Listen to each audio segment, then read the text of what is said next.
The desert air shimmered under the brutal afternoon sun as the CH-53 helicopter settled onto the forward operating base, its rotors kicking up a storm of sand and dust. Marines moved with purpose across the tarmac, rifles slung, boots heavy with the weight of experience. This was not a place for jokes, not a place for mistakes, and yet laughter echoed near the hangar.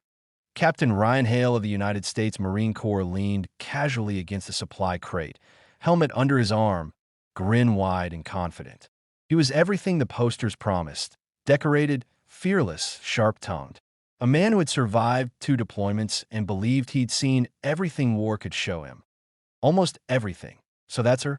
Hale said, nodding toward the woman walking across the base. That's the legendary Geronimo Actual? A few Marines snorted. The woman wore standard gear, dust-stained boots, tactical vest, helmet tucked under her arm. Nothing flashy. No medals on display. She moved with quiet precision, eyes scanning instinctively, posture relaxed but ready. She doesn't look that scary, Hale continued. I was expecting someone taller, meaner, maybe with a scar or 2. A corporal chuckled. Careful, sir. That call sign isn't a joke. Hale waved him off. Every unit's got a myth. But she earned that name in some training op that got exaggerated. The woman stopped a few feet away.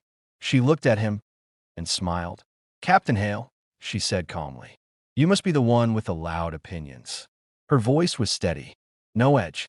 No anger. That somehow made it worse. Hale straightened slightly. And you are? Major Elena Cross, she replied. But today, I'm operating as Geronimo Actual. The laughter died instantly. The Marines nearby shifted their weight. Some avoided eye contact. Others stared at the ground like kids who knew trouble was coming. Hale forced a grin.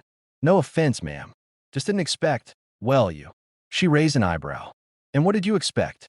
He shrugged. Someone who looks like they've seen combat. Silence. Elena Cross studied him for a long moment. Her eyes weren't cold. They weren't warm either. They were focused, like she was measuring distance, timing, probability. I have, she said simply. Hale laughed, trying to recover. I'm sure. Anyway, welcome to the sandbox. Guess we're supposed to be running joint ops. Yes, she said. You'll be under my operational command for this mission. That wiped the smile off his face. Excuse me. Hale said, high-value target extraction, she continued. Tier 1 hostile leader. Intelligence indicates fortified compound, heavy resistance, and potential civilian presence. I'll be leading. Hale crossed his arms. With all due respect, ma'am, my unit has more ground experience in this region. And I have more experience surviving missions that weren't supposed to be survivable, she replied. Her tone never changed. The briefing room was tense an hour later. Maps glowed on digital screens. Satellite imagery showed a compound nestled between rocky hills. Guards, vehicles, escape routes marked in red. Elena stood at the front. This operation goes wrong in exactly 11 different ways, she said. I've already lived through 8 of them. Some Marines exchanged looks. Hale leaned back in his chair. And the other 3?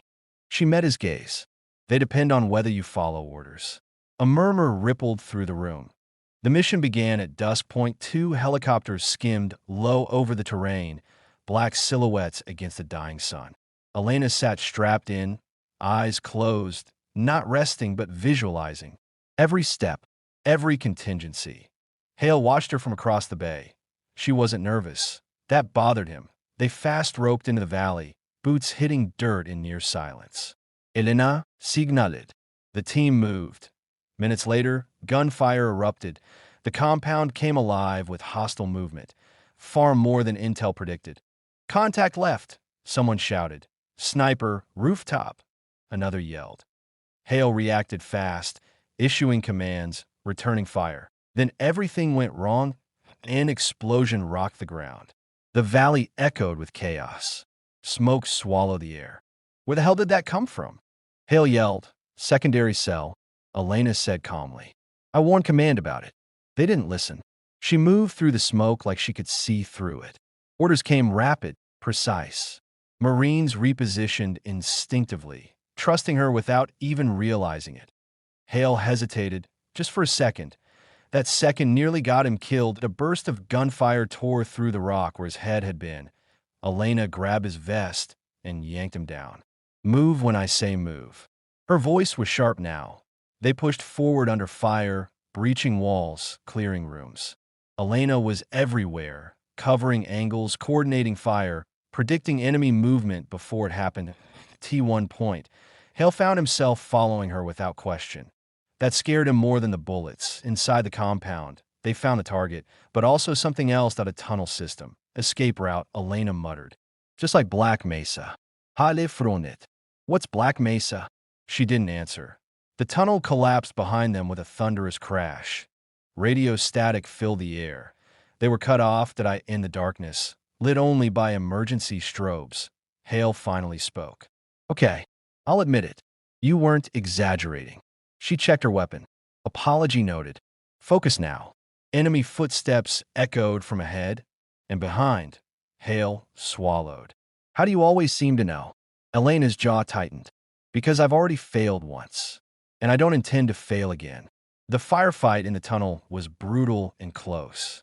When it ended, bodies lay still and silence returned, heavy and ringing. They emerged hours later, battered but alive, extraction successful. Back at base, medics swarmed. Hale sat on a crate, helmet off, hands shaking, not from fear, but realization. Elena approached. He stood. Major Cross, he said quietly. About earlier, I was wrong. She studied him. About the call sign? About you, he said. About what it means. She nodded once. Geronimo Actual isn't a nickname. It's a responsibility. He exhaled. I won't joke about it again. She started to walk away, then paused. Captain Hale, she said. Next time, don't underestimate silence. It usually means that someone has survived things you haven't. She left him standing there, the desert wind carrying the weight of her words. And somewhere deep inside, Hale realized the truth. The joke had ended the moment Geronimo Actual stepped on the battlefield. Direct hit if you're watching this story on our channel, her brave stripes. Don't forget to subscribe for more powerful military stories about courage, command, and respect. Speech balloon and tell us in the comments. Where are you watching from? The desert night had cooled, but the base still felt heavy with heat, dust, and unspoken thoughts.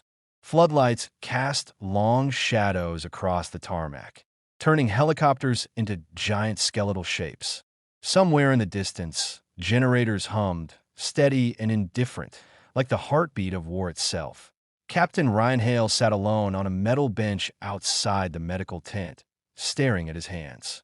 They were still stained with dirt and dried blood. Not all of it his. The adrenaline had faded, replaced by something far more uncomfortable. Humility. He had led Marines into combat before. He had buried friends. He had given orders that haunted his sleep. But tonight, for the first time, he realized how close arrogance had brought him to becoming another name etched into a wall. Across the base, Major Elena Cross, Geronimo Actual, stood near the operations center, helmet off, hair tied back, eyes fixed on the horizon.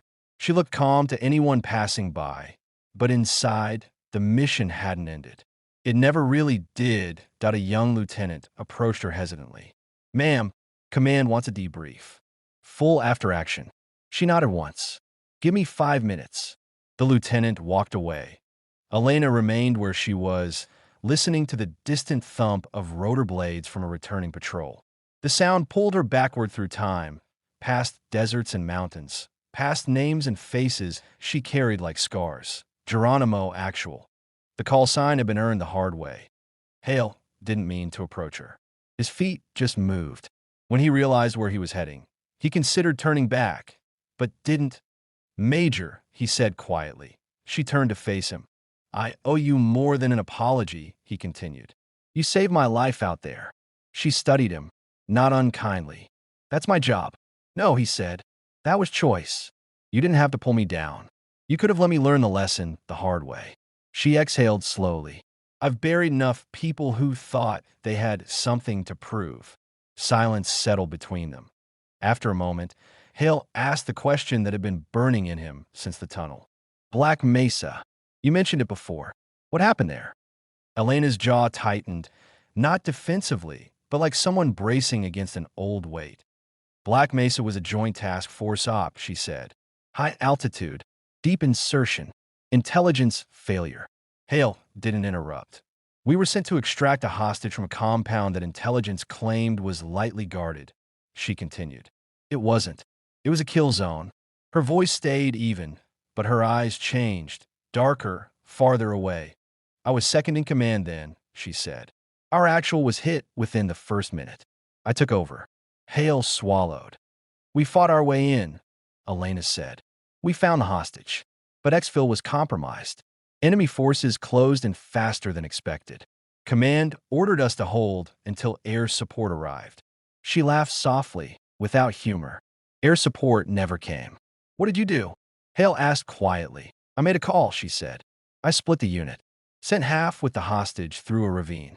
Took the rest of us straight into the enemy to draw fire. Her eyes met his. I was the distraction. Hale felt a chill despite the heat. We lost 6 Marines that night, she said. Good people, better soldiers. Their families were told it was unavoidable. Necessary. She looked away. I disagreed. Hale found his voice. But the hostage lived. Yes, she said. And so did the others. But those 6 didn't. Silence again. That's when they gave me the call sign, she continued. Jerónimo actual. Not because I was fearless, but because I stayed when retreat would have saved me. Hale no dit slowly. And you carry that. Every day, she said. So, when you joked about it, it wasn't anger I felt. What was it? He asked. Disappointment, she replied honestly. Because leaders forget that call signs are often gravestones in disguise. The next mission came faster than anyone expected. Less than 12 hours later, alarms echoed through the base. Intel had intercepted communications, retaliation planned. The enemy knew who hit them. They wanted blood. Emergency briefing. Red lights. Faces tight with urgency. Elena stood at the head of the room again. They're moving fast, she said. Convoy, multiple vehicles, heavy weapons. Likely headed toward a nearby village. Civilians? Someone asked. Yes, Elena said. Which means we intercept. Hale leaned forward. Let me lead point. Several heads turned. Elena studied him. You sure? He nodded. I trust your command, but I won't stand behind it anymore. She held his gaze for a moment, then nodded. All right, you're with me. The night swallowed them as they moved out.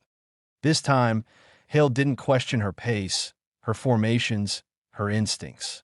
When she signaled, he moved. When she paused, he watched. He saw now what he hadn't before. How she read terrain like language. How she listened to silence.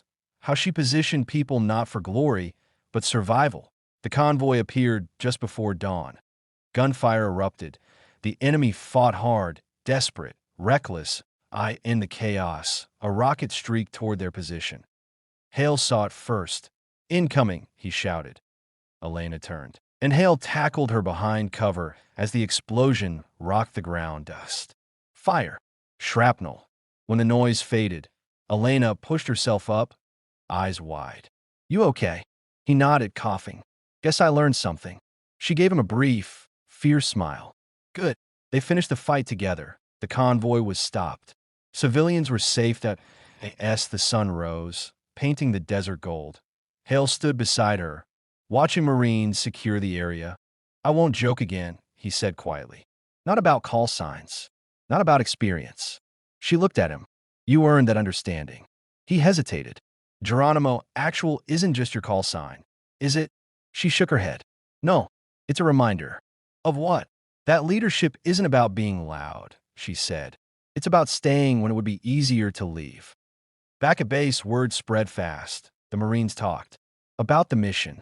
About the major who led from the front. About the captain who stopped joking and started listening. Respect replaced laughter. That evening, as helicopters lifted off into the fading light, Elena prepared to depart. New assignment. New fire waiting somewhere else.